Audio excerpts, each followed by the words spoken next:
ya penegak hukum yang memang bikin malu. Tapi kan wajahnya kelihatan kemarin ketika konferensi pers tidak pernah kejadian sampai dia melawan. Ya kalau saya di depan tuh ada Nawawi dan saudara Dwiarso ya, bawasnya itu kan Ketua Hakim Agung, sama-sama bekas ketua Jakarta ya, yang dikenal hakim-hakim bersih, berani melawan kan. Kalau saya di depannya saya tempeleng tuh. Assalamualaikum warahmatullahi wabarakatuh. Sehat selalu buat teman-teman semuanya tanpa terkecuali. Menarik memang, ada 3 hakim ternyata teman-teman yang saat ini kemudian ditahan. Bahwa 3 hakim tersebut adalah yang memvonis Ronald Tanur, yaitu vonis bebas. Teman-teman, bahwa dahulu ketika vonis itu dilayangkan oleh hakim, yaitu putusan bebas, kemudian banyak criticize dari seluruh netizen barangkali. Akhirnya kemudian Komisi Yudisial juga melakukan upaya investigasi dan menemukan, akhirnya merekomendasikan dan sebagainya. Bahkan hari ini sampai kepada penangkapan.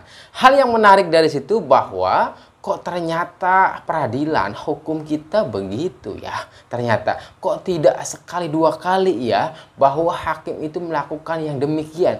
Bahwa ternyata ini adalah ucapan daripada Kang Asep Irawan menyatakan bahwa hakim tersebut tidak sekali melakukan tindakan-tindakan seperti itu. Bahkan beliau mengatakan hakim itu adalah maling. Hakim tersebut ya, maksudnya hakim tersebut adalah maling karena tidak melakukannya hanya sekali, kira-kira begitu. Baik, kita dengarkan teman-teman, ini menarik ya.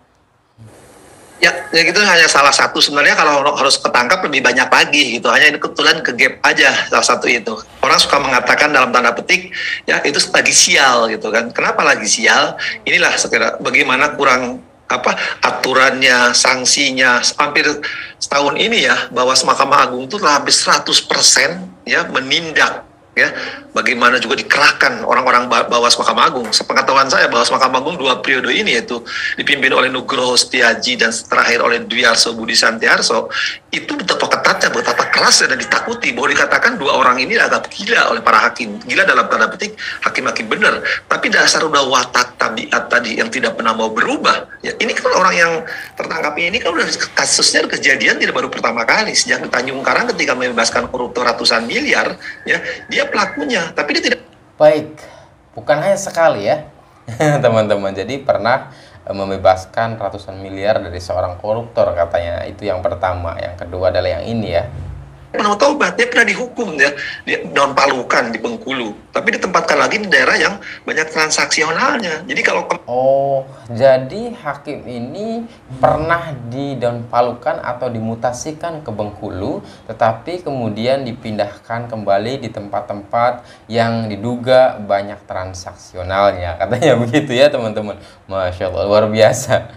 Kemarin dia melawan itulah watak tabiatnya kelihatan ya. Jadi tidak pernah menyadari bahwa dia memang mentalnya mental, maaf harus saya katakan, maling gitu kan. Yang tidak pernah, sementara ada hakim-hakim lain untuk berusaha berbuat baik, berbuat taubat, untuk ke arah yang lebih baik.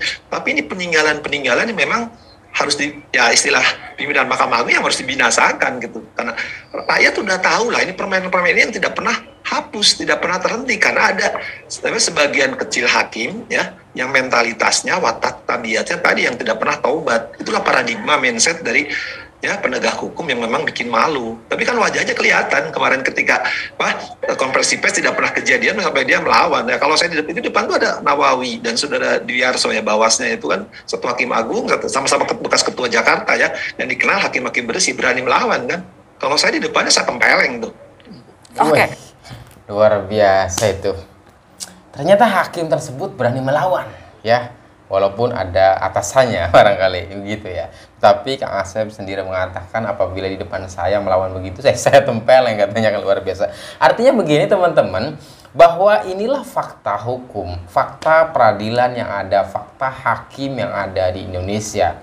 Ya, saya teringat bahwa Mahkamah Agung pernah mengatakan kalau di antara hakim-hakim itu tidak bisa dibina, maka harus dibinasakan. Nah, ini kan adalah ucapan daripada Mahkamah Agung. Tetapi di dalam faktanya teman-teman, ketika ada salah satu hakim tadi dikatakan Bang Asep itu atau Kang Asep itu tidak sekali ternyata beliau melakukan itu, tetapi ini adalah kedua kalinya adanya mutasi terlebih dahulu ketika melakukan kesalahan dengan alibi bahwa ia mau bertobat dan sebagainya. Kemudian dimutasikan tadi dikatakan oleh ke Bengkulu ya teman-teman. Nah, kemudian dipindahkan kembali ke tempat-tempat yang sifatnya banyak transaksional. Seakan transaksional ini kita kategorisasi adalah suap menyuap yang terjadi dalam sebuah fakta penangkapan terakhir itu.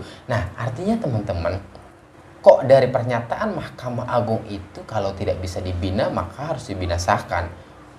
Faktanya ketika melanggar hukum, melanggar kode etik, kemudian kenapa tidak dibinasakan? Kok hanya diberikan ganjaran mutasi dan sebagainya? Lalu kemudian seringkali fakta hakim yang ada melakukan ulah kembali, ya kan?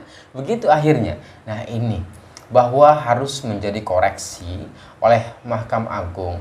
Ini adalah fakta hukum yang harus dibenahi, dikoreksi secara benar ya, dengan keadilan yang ada, bahwa hakim ini kan berbicara penegak hukum, guys.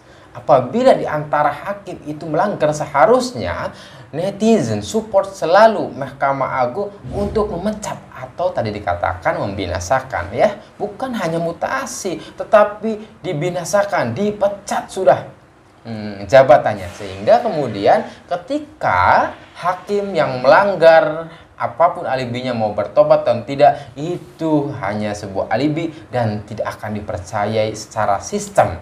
Secara hukum undang-undang negara Republik Indonesia, untuk itu tidak ada bahasa tobat teman-teman, maka harus dipecat. Nah, yang demikian adalah ganjaran yang tepat buat mereka yang melakukan sebuah kesalahan yang fatal. Ya teman-teman, kita semua mensupport, seluruh rakyat Indonesia mensupport agar pengadilan berdiri melaksanakan hukum, menjalankan hukum, undang-undang yang baik, yang benar, dan berkeadilan. Juga seluruh penegak hukum menjalankan hukum dengan baik dan benar. Kita support selalu. Tetapi oknum-oknum yang demikian harus dibina. Nah, apabila tidak bisa dibinasakan, saya setuju dengan ucapan Mahkamah Agung itu. Terima kasih teman-teman. Itu adalah support dari netizen semuanya tanpa terkecuali. Mudah-mudahan hukum kita itu terkoreksi dengan baik dan benar. Sekali lagi harus saya katakan, support terus Indonesia menjadi negara maju. Untuk itu, ketika ada sebuah kendala, salah satunya adalah penegakan hukum yang tidak baik, yang tidak berdasarkan kepada kebenaran dan keadilan, maka kita harus kritis habis.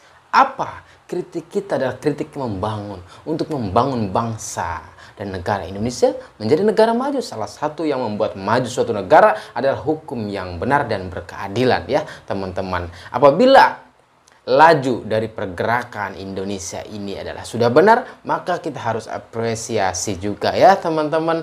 Begitulah kira-kira. Wassalamualaikum warahmatullahi wabarakatuh.